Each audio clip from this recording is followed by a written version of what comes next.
Good morning, everyone. Today we will start our program by reading an article which is titled Head Transplants Possible by 2030. Now, just reading the title of the article was very interesting for me, but I thought about Frankenstein and about any possibility of how they would make this basically possible. So before we start going further into this article, I want us to discuss first the history of transplantation. So the first transplantation was done in 1954, and the first organ to be transplanted was the kidney. And then later on, transplantations on heart and pancreas and liver were done in the late 1960s. And finally, in the late 1980s, lung and intestinal organ transplants were successfully done. Now, why do we need these transplantations? Well, there are two reasons for that. First, the person which we call the recipient, so the person that requires this organ, so his organ either failed or had some accident or damage due to some disease, and this is why they require a new organ. And we use it to save lives or improve the quality of someone's life. So how does it really work? So what is the process for that? Organ donation is done surgically by extracting an organ from a person, which we usually call the organ donor. But what do we do with that organ? We give it to a recipient, which is the person that we are placing this organ in. And this whole process works in three ways. Basically, first, we are placed in a waiting list. So when your doctor decides, or your the team decides that you require basically a new organ, you are added to a waiting list.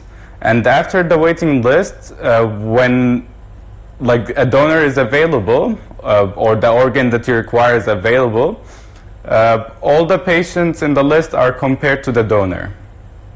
So basically, they take into consideration factors such as age, the organ size, some genetic makeup compared between the patient and the recipient, and also the time spent waiting on the waiting list.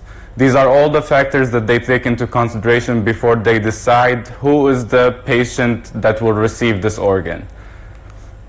And here we have basically a table and some of the transplants that, for example, head, heart, face, eye, hair, and hand. And I want you to take a minute to think about these. What do you think about these transplant surgeries, and what are some of the advantages and disadvantages for them? So I'm giving you 1 minute again to look at it and try to decide.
Okay, now you will read the article. So for each part of the article, I will give you again a minute to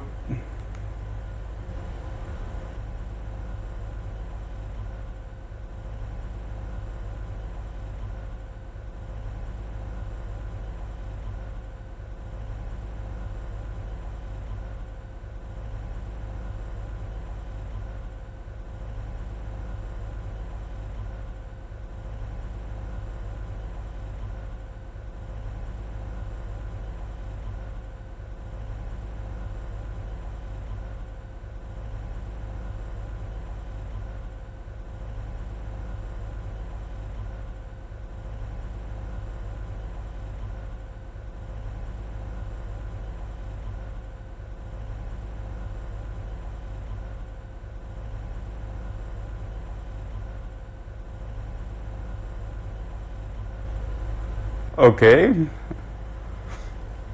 And this is the second part.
Now, here we have some of the vocab that you might have found like problems understanding. For example, leaps and bounds. Transplant surgery has come on leaps and bounds in the last few decades. Leaps and bounds means something that is improving very quickly or changing completely. And cord, if you transplant the plane in the text, it was if you transplant the brain and spinal cord together, it's not impossible. So what is cord? Something that attaches, that connects something long we use for basically connecting stuff. Another synonym for it is string. Accompanied, if the head was accompanied by the whole of its spinal cord, so was present or occurred at the same time as something else. So accompanied means happen with something. Attach is to join two things together or connect two things together. So the thought of keeping the spinal cord in one piece has always been totally daunting. Daunting is something that basically makes you very tired, like you feel like it's very difficult to deal with. For example, imagine having an exam, the most important exam in your life in the next few days. So it's something that you can't sleep because of, so it's daunting you. It's like following you in your dreams. It's another synonym for it is intimidating.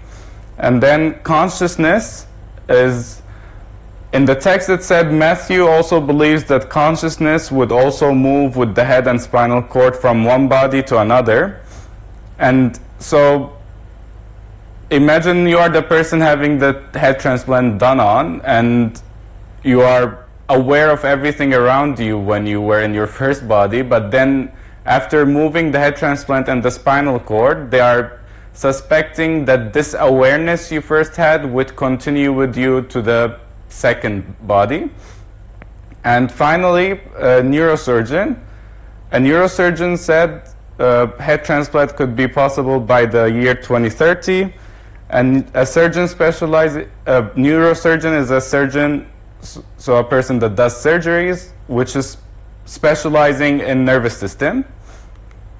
We will continue here where you are supposed to do something that I've done before. So we have some of the vocab here, and I want you to find it in the text, define it, and find a synonym for it. Having any problems with any of these vocab, please, you can find the answer online, or you can ask me during one of our lessons.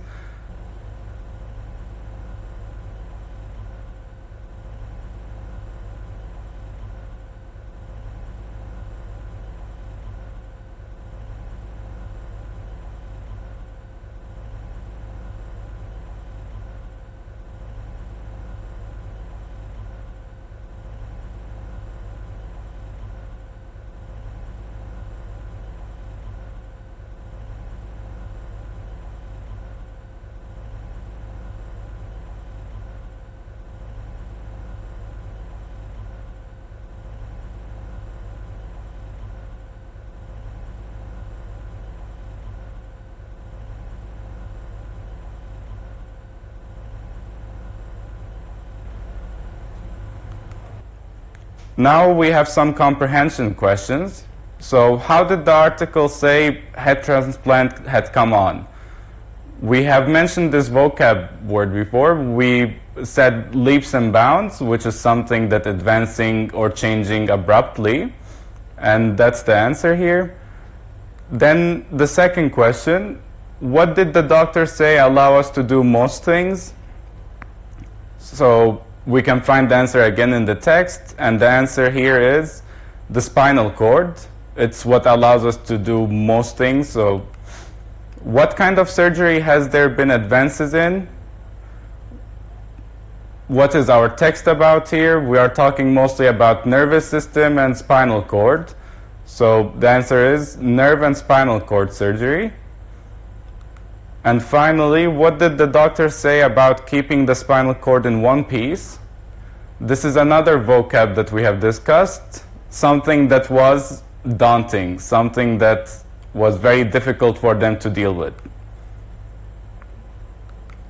And now we have some discussion questions which I want you to take notes of, and we will discuss later on in one of our live sync classes. So the first question is, what do you think of organ transplants in general? So give me, you can research about it if you don't really have an idea, and we will discuss it later in our live class. The second question, which I think you would be interested in, so do you think head transplantation are like the Frankenstein story? You all know about Frankenstein, so do you think they are similar or whatnot? And finally, what are the ethical concerns regarding head transplants? So we have spoken about ethical problems before, like ethical concerns. So what are some of these ethical concerns regarding this particular article we're reading, or this new type of surgery? And finally, we have an academic writing, which is very similar to the discussion question. So for discussion, we will be speaking together, but for academic writing, I want you to tell me what is wrong. It is totally wrong and dangerous to transplant a head, and I want you to discuss that. So give me your opinion. What does science say about it? What are some ethical concerns regarding it? And this will be our lesson for today. Thank you for listening, and we will continue this again next week.